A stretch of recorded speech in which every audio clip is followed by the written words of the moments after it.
안녕하세요. 이번 동영상에서는 알고리즘 기반의 파라메트릭 디자인 기법에 대한 내용을 간략하게 살펴보고 이를 기반으로 그래스호퍼의 모델링 프로세스에 대해서 알아보도록 하겠습니다. 그래스호퍼의 경우 일반적인 3D 모델링 프로그램이 마우스로 형상을 그리고 옵션 등을 선택해서 형상을 완료하는 방식과는 달리 형태를 만들어내는 알고리즘을 구성하고 이 알고리즘의 파라미터, 즉 변수를 변경해서 형상에 변형을 줄 수 있는 방식으로 모델링을 진행하게 됩니다. 기존의 3D 모델링 프로그램과는 다른 접근법으로 진행해야 하는 만큼 여러분들이 이 알고리즘 기반의 모델링 개념에 대해서 조금은 다가갈 수 있는 그런 내용을 잠깐 살펴보고자 합니다. 먼저 알고리즘이라는 단어에 대해서 간단히 살펴보겠습니다. 우리가 일반적으로 얘기하는 알고리즘에 대한 컨셉 자체는 굉장히 오래된 내용입니다. 기원전 1600년 바빌로니아 사람들이 수학적 목적으로 사용한 알고리즘으로 그 개념적 유래를 찾아볼 수가 있겠는데요. 이렇듯 알고리즘에 대한 개념 자체는 굉장히 오래되었지만 알고리즘이라는 용어는 9세기 바그다드 출신 수학자인 알-콰리즈미의 이름에서 유래되었다고 알려져 있습니다. 여기서 얘기하는 알고리즘이라는 용어는 문제를 해결하기 위한 절차나 방법을 의미하는 단어로 넓은 범위에서 사용되고 있는데요. 컴퓨터 시대 이후로는 알고리즘이라고 하면 보통 인간이 컴퓨터에게 작업을 수행시키기 위한 일련의 지시사항들의 집합을 의미합니다. 인간이 컴퓨터에게 명령을 지시하기 위해서는 컴퓨터가 알아들을 수 있는 형태로, 방식으로, 그리고 순서로 구성을 해야겠죠. 따라서 알고리즘은 논리적이며 합리적으로 표현이 되어야 하며 모호한 형태의 표현은 지양하는 것이 좋습니다.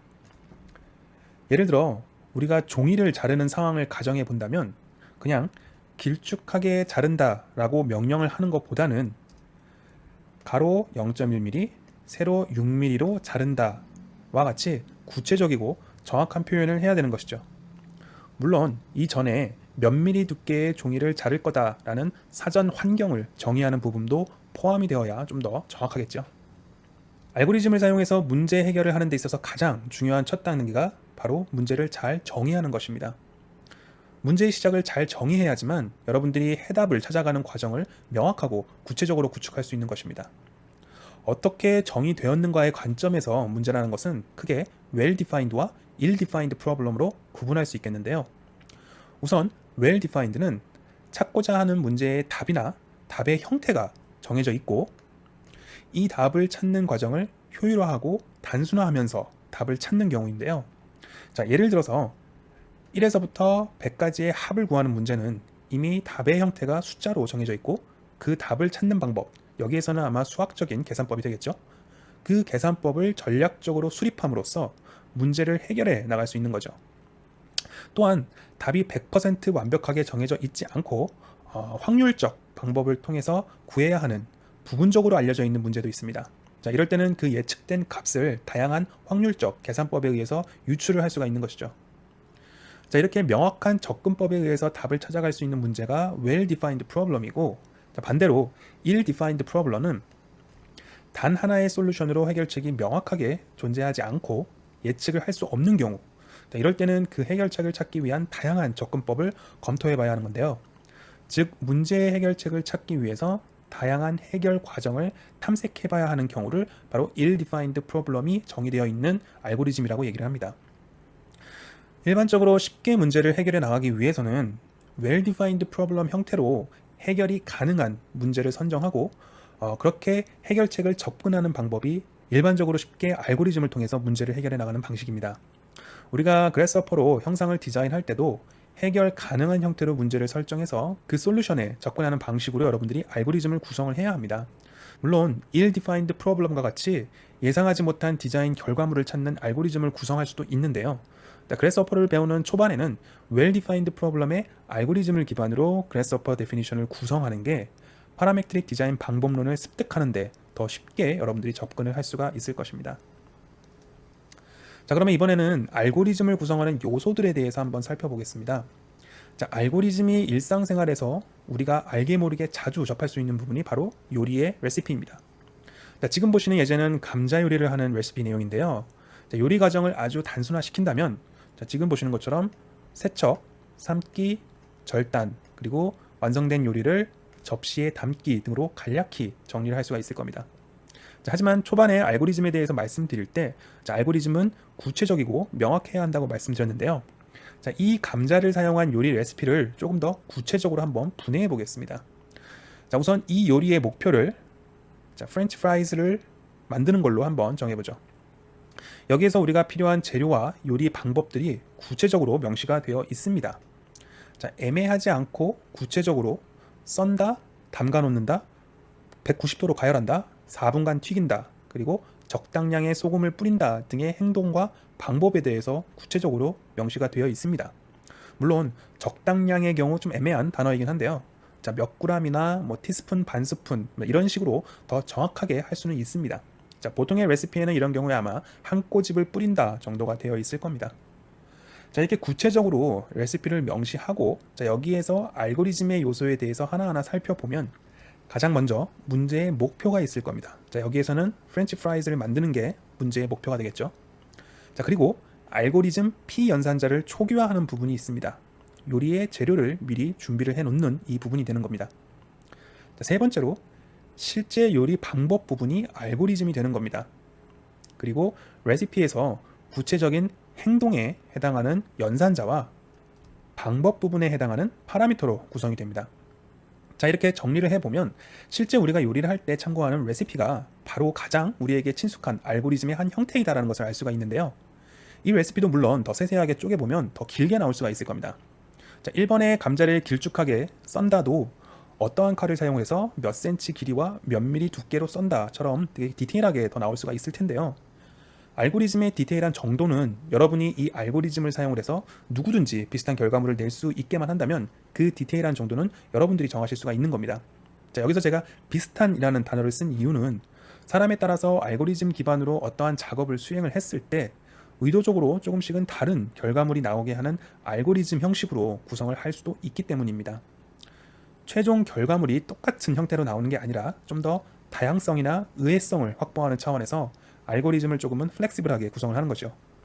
건축 디자인을 만드는 알고리즘의 경우가 바로 이러한 유연성이 약간 필요한 부분이 되겠죠. 자, 지금까지 알고리즘의 개념에 대해서 아주 간단하게 살펴봤는데요. 알고리즘에 대한 기법이나 그 개념, 방법론에 대해서 더 깊이 알 필요는 없을 것 같고요. 여러분들이 기존의 모델링 방식이 다른 그라스허퍼를 사용을 해서 디자인 작업을 진행할 때 기본 백그라운드로 염두해야 되는 정도의 내용만 살펴본 것입니다. 자, 그러면 우리가 앞으로 사용하게 될 그래스허퍼 프로그램에 대해서 간단히 살펴볼 건데요. 자, 그래스허퍼와 같은 프로그램을 바로 비주얼 프로그래밍 혹은 비주얼 스크립팅 방식의 프로그램이라고 합니다. 자, 여기서는 비주얼이라는 게 핵심인데요. 보통의 우리가 프로그래밍을 얘기할 때는 자, 왼쪽의 이미지처럼 컴퓨터가 이해할 수 있는 코드를 직접 짜서 기하학적인 결과물을 만드는 프로세스를 뜻하는데요. 자, 이것은 컴퓨터 프로그래밍에 대한 배경 지식이 없으면 일반인들 혹은 디자이너가 직접 코딩을 해서 결과물을 만들기에는 그 장벽이 매우 높습니다. 그래서 나오는 방식이 비주얼 스크립팅 방식인데요. 자, 코드를 직접 짜는 게 아니라 각각의 명령을 실행하는 아이콘들, 이 아이콘들로 코드를 구성하고 명령의 흐름을 선으로 연결함으로써 전체 프로세스를 구성하는 방식을 말합니다. 지금 보이시는 이 슬라이드 두 이미지는 각각의 같은 결과물을 만들어내는 코딩 방식과 비주얼 스크립팅 방식의 이미지를 보여주고 있는데요.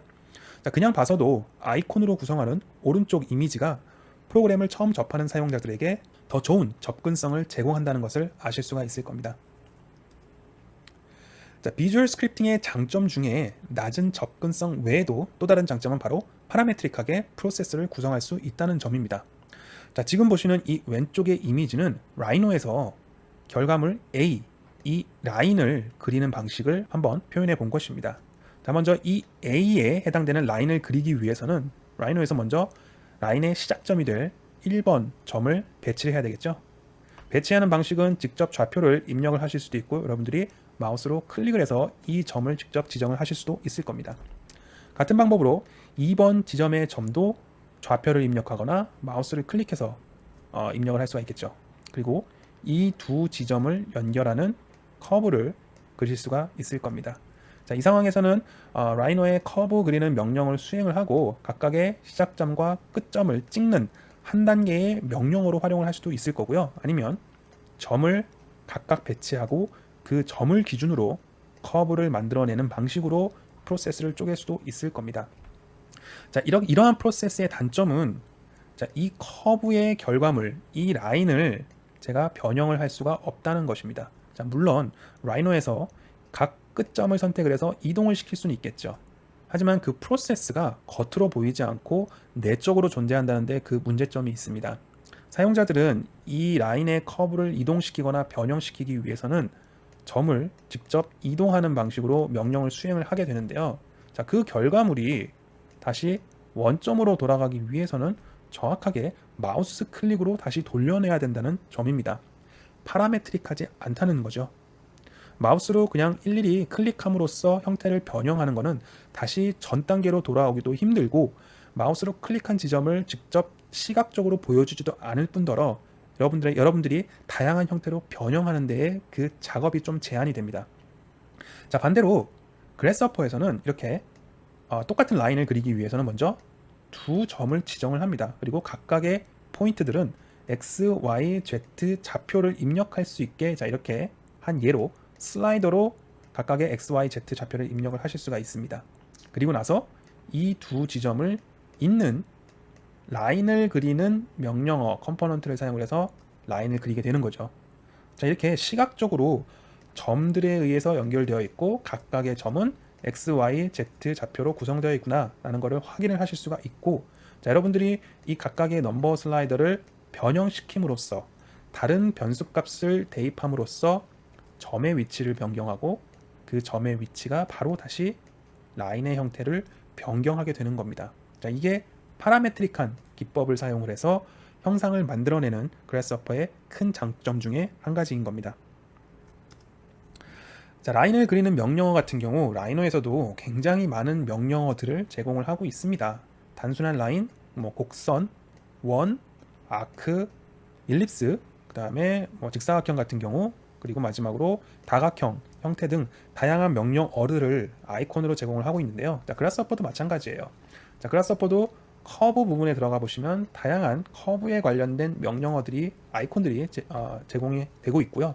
그 중에서 라인을 직접 그리는 거, 그리고 곡선을 직접 그리는 것도 각각 여러 가지 형태로 명령어를 제공하고 있습니다. 자, 그래스허퍼에서 직접 확인해 보면요. 자, 여기 보면은 커브 부분에 프리미티브라고 되어 있는 부분에 여러 가지 다양한 라인을 그릴 수 있는 명령어들을 제공하고, 자, 여기에서는 라인을 그리는 것뿐만이 아니라 라인을 활용을 해서 다양한 작업을 수행할 수 있는 명령어들도 제공을 합니다. 자, 그리고 스플라인 같은 경우도 하나의 방식이 아니라 다양한 방식으로 커브를 그릴 수가 있고, 커브를 활용을 해서 추가 작업을 할 수 있는 컴포넌트들도 존재를 하게 되는 것입니다. 자, 그러면 지금 여기에 보이는 이 화면대로 라이노하고 그래스허퍼하고 같은 결과물을 어떻게 달리 모델링 프로세스가 이루어지는지 한번 살펴보도록 할 건데요. 자, 왼쪽에 있는 이 결과물을 라이노에서 만드는 그 프로세스를 한번 생각을 먼저 해보겠습니다. 자, 라이노에서 먼저 그리기 위해서는 가장 처음에 왼쪽에 있는 원기둥을 그리고 그 원기둥을 오른쪽으로 이동시키는 프로세스를 한번 살펴보면요. 처음에 원을 그리겠죠. 자, 바닥에 원을 하나 그릴 텐데요. 자, 원을 그리는 방식은 라이노에서 원의 중심을 먼저 지정을 해야 되겠죠. 자, 이 원의 중심을 지정하는 방식은 좌표를 제가 입력을 하거나 아니면 마우스로 그 지점을 직접 클릭하는 방식이 있을 겁니다. 그 다음에 원의 중심이 선택이 되면 원의 반지름을 지정을 하죠. 반지름의 길이를 직접 타이핑해서 입력을 하셔도 되고 아니면 어디까지 원을 그려라 라고 마우스로 클릭을 하실 수도 있습니다. 자, 이렇게 원이 그려진 다음에는 원의 기둥을 만들기 위해서 만들어진 원을 선택하고 익스트루드 명령으로 기둥을 만들게 될 겁니다. 자, 그리고 익스트루드 명령을 실행을 할 때 높이 값을 제가 직접 키보드로 입력을 할 수도 있고 아니면 어디까지 익스트루드가 되다라고 제가 마우스로 클릭을 할 수도 있겠죠. 자, 그렇게 만들어진 원 기둥 면을 이제 캡 기능을 사용을 해서 막혀진 클로즈드 폴리 서피스로 만들어 줄 겁니다. 그 다음에 만들어진 원기둥 폴리 서피스를 이제 이동을 시킬 텐데요. 원기둥을 선택하고 무브 명령을 치고 어디에서부터 어디까지 이동해라 혹은 직접 거리를 입력을 하실 수도 있을 겁니다. 자, 이게 기본적으로 라이노를 가지고 원기둥을 만들고 원기둥을 이동시키는 프로세스가 될 건데요. 자, 여기에서 이제 그래스허퍼로 가면 어떤 식으로 좀 달라지는지 한번 비교를 해볼게요. 자, 왼쪽에 있는 프로세스가 라이노로 그리는 방식인 좀 전에 우리가 살펴봤던 그 방식이고요. 오른쪽에 있는 방식이 그라스허퍼로 구성을 하는 방식입니다. 그리고 제가 밑줄을 그어놓고 노랗게 표시한 부분은 라이노하고 조금 달리 구성이 되는 부분을 제가 하이라이트 해놨어요. 자, 라이노 같은 경우 원의 중심을 지정하는 방식이 좌표를 입력하거나 마우스로 클릭을 하는 건데요. 자, 그래스허퍼 같은 경우는 직접 원의 중심이 되는 포인트 자체를 연결을 하게 됩니다. 자, 여기서 두 가지 방식이 있을 거예요. 하나는 포인트를 라이노에서 끌고 올 수도 있고요. 또 한 가지 방식은 그래스허퍼에서 직접 construct point라는 컴포넌트를 사용을 해서 포인트를 직접 생성하고 그 만들어진 포인트를 연결하는 방식이 이 두 가지 방식 중에 하나로 진행이 될 수도 있습니다. 자, 그 다음에 원의 반지름을 지정하는 것은 반지름의 길이를 타이핑하는 방식이 있죠. 자, 그래스허퍼로 오면은 그 반지름의 길이를 타이핑하는 게 아니라 반지름의 길이에 해당되는 숫자를 입력할 수 있는 넘버 슬라이더 같은 컴포넌트들을 활용을 하게 됩니다. 자, 이렇게 원이 그려진 다음에는 익스트루드를 시켜야 되죠. 그래스허퍼도 똑같이 익스트루드 명령을 활용을 할 겁니다. 단지 라이노에서는 원을 마우스로 클릭해서 선택했다면 그래스허퍼에서는 원을 연결을 하시는 거예요. 여기서 1번에서 만들어진 원을 익스트루드에 연결을 해서 기둥을 만들게 됩니다. 그리고 익스트루드 할 때는 높이값과 방향을 라이노에서는 마우스로 클릭했던 거에 반면 높이값과 방향을 직접 다 지정을 해 주셔야 돼요. 그리고 클로즈드 폴리 서피스를 만든 다음에 익스트루드에서 만들어진 다음에는 캡 기능을 쓰기 위해서 이 만들어진 기둥을 연결하면 되죠. 라이노에서는 선택을 하겠지만, 그리고 똑같이 캡 기능을 사용을 해서 닫을 수가 있을 겁니다. 마지막으로 이동시키는 것도 라이노에서는 원 기둥을 선택을 하고 이동을 시켰다면 그래스허퍼에서는 원 기둥을 연결을 하고 캡 기능으로 닫혀진 원 기둥을 연결을 하고 무브 컴포넌트를 사용을 해서 어느 방향으로 얼마만큼의 거리값을 지정을 해주시면 돼요. 자, 이 예제 같은 경우 되게 단순한 예제이기 때문에 라이노하고 그래스허퍼하고 그 흐름이 거의 비슷하게 흘러가는 것처럼 보입니다. 그래스허퍼로 만들어진 이 오른쪽의 프로세스를 한번 살펴보면은 자, 이런 식으로 구성이 되게 돼요. 색깔을 바꿔서 한번 다시 해볼게요. 자, 원의 중심은 포인트로 지금 이 예제 같은 경우 라이노에서 끌고 왔습니다. 자, 라이노에서 한 지점을 그려놓고 그거를 그래스허퍼로 끌고 오고 그 지점이 바로 원의 중심으로 연결이 되는 거죠.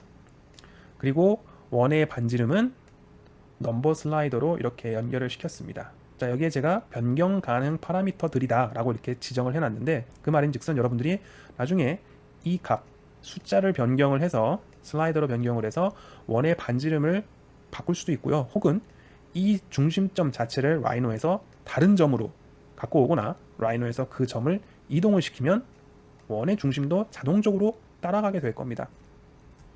자, 그리고 이 원을 익스트루드 할 때 어느 방향으로 할 거냐? Z방향입니다. 그리고 얼마만큼 할 거냐? 10만큼 하겠다도 다 변경 가능 파라미터로 바꿀 수가 있습니다. Z축으로 가는 게 아니라 뭐 X축으로 갈 수도 있고 Y축으로 갈 수도 있고 익스트루드되는 거리가 10이 아니라 넘버 슬라이더를 변경을 해서 다른 높이로 제가 바꿀 수가 있겠죠. 자, 그리고 마지막으로 캡 홀스한 다음에 원기둥을 이동시킬 때도 방향과 이동되는 거리를 모두 다 변경 가능 파라미터로 만들 수가 있는 겁니다. 자, 여기서 이 파라미터들을 변경할 수 없는 파라미터로 만들 수도 있어요. 자, 넘버 슬라이더를 사용했기 때문에 제가 숫자를 슬라이더 이동시키듯이 변경을 시킬 수가 있는데 그냥 직접 10이라고 숫자를 넣어서 입력을 시킬 수도 있습니다. 자, 그럴 때는 이 10이라는 숫자를 제가 매번 타이핑해서 바꾸면 당연히 원의 반지름이 바뀌긴 할 겁니다. 하지만 매번 타이핑을 해야 되는, 매뉴얼리 인풋 데이터를 넣어줘야 되는 단점이 있겠죠. 이렇게 넘버 슬라이더로 해놓으면 좀 더 편하게, 그 다음에 손쉽게 파라미터를 변경할 수가 있는 거죠. 자, 두 번째 예제에서는 또 다른 형태인데요. 자, 이거는 바닥에 육각형을 그리고 위에 원을 그리고 이 둘을 로프트 시킨 다음에 캡 기능을 사용을 해서 닫혀진 폴리 서피스를 만드는 예제예요. 자, 이 형태를 라이노에서 만든다 치면은 자, 이렇게 구성이 될 겁니다. 육각형을 먼저 그리겠죠. 라이노에서 육각형을 그릴 때는 폴리건 명령을 사용할 거고요. 그 다음에 총 몇 개의 사이드, 6개의 사이드가 만들어져야 되죠. 사이드의 개수를 지정을 하고 육각형의 중심을 마찬가지로 좌표로 입력하거나 마우스로 클릭을 하면 되죠. 그리고 나서 육각형의 반지름을 똑같이 반지름을 직접 입력을 하거나 마우스로 클릭해서 할 수가 있을 겁니다. 자, 그리고는 원을 그릴 건데요. 두 번째로 기본적으로 원을 바닥에 그리고 이동시키는 방법을 사용을 할 겁니다. 그래서 원을 그리고 원의 중심과 반지름을 똑같이 지정을 합니다.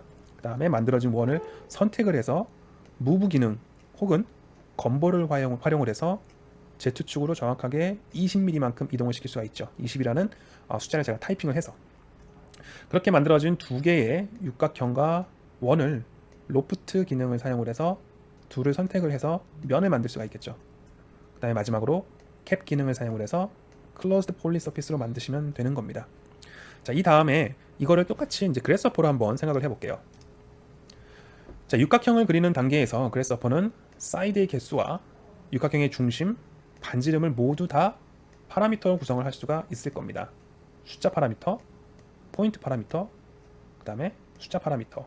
반지름의 길이 같은 경우는 뭐 넘버 슬라이더 같은 경우로 제가 나중에 변경할 수 있는 방식으로 할 수 있겠죠. 그리고 육각형을 그린 다음에 이제 원을 그리는 것도 마찬가지로 중심을 지정을 하고 반지름을 넘버 슬라이더로 숫자 형태로 넣을 수가 있을 겁니다. 그리고 만들어진 이제 원을 이동을 시킬 텐데 라이노에서는 원을 클릭해서 선택하는 반면 그래스허퍼에서는 만들어진 원을 연결하는 방식으로 선택을 할 수가 있을 겁니다. 그리고 무브 컴포넌트를 사용을 해서 방향, 거리값을 각각 인풋 데이터로 넣어줘서 제가 이동을 시킬 수가 있겠죠. 이동된 원과 육각형을 사용을 해서 로프트로 면을 만들 텐데요. 마찬가지로 클릭으로 선택하는 게 아니라 연결해서 이동된 원을 연결시키고 그 다음에 초반에 만들어진 육각형을 연결시켜서 로프트 면을 생성시킬 수가 있을 겁니다. 만들어진 로프트 면은 연결시켜서 캡 기능으로 클로즈드 폴리 서피스로 만들 수가 있겠죠. 한번 그래스허퍼 데피니션을 한번 살펴볼게요. 자, 지금 보시는 이 데피니션의 이미지가 바로 그래스허퍼로 구성을 한 형태입니다. 자, 처음에 육각형을 그리는 거는 여기에 있어요. 육각형의 중심은 라이너에서 끌고 올 수가 있고요. 지금 이 상태는 라이너에서 끌고 온 형태입니다.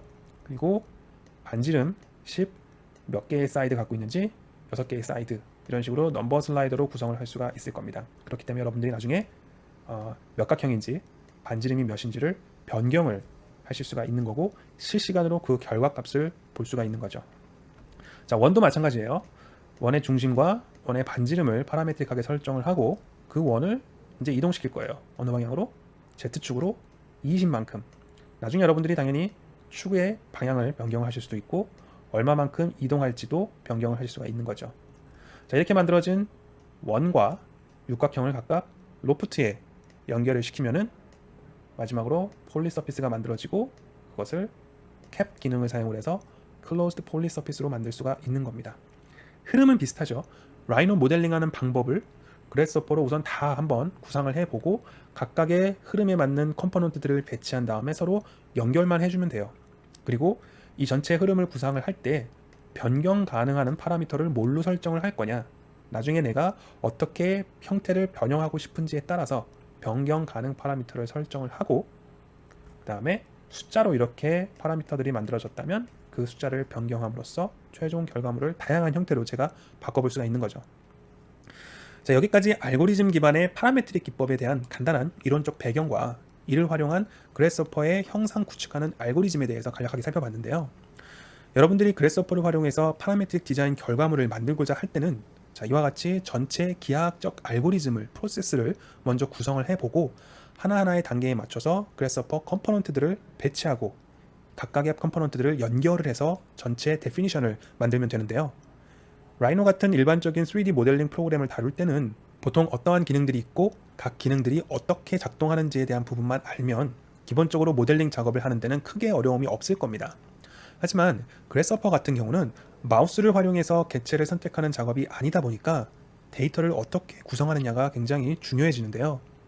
방금 우리가 살펴봤던 예 중에 예를 들어서 로프트 컴포넌트 같은 경우 이 로프트의 컴포넌트는 인풋의 데이터가 여기서는 원하고 그 다음에 육각형을 받습니다. 그렇죠? 라이노에서는 제가 로프트하기 원하는 커브를 그냥 아까 말씀드렸다시피 마우스 클릭으로 선택만 하면 됐었는데요. 그래스허퍼의 경우에는 어떠한 커브를 인풋으로 받아들일 거며 그 커브들이 어떻게 계층화되어 있는지가 아주 중요해집니다. 자, 계층화라는 개념은 이제 앞으로 차차 살펴볼 텐데요. 이 부분부터는 그래스허퍼 작동 방식에 대한 이론적 배경을 조금 알아야 하는데요. 다음 동영상부터 이 개념에 대해서 살펴보도록 하겠습니다.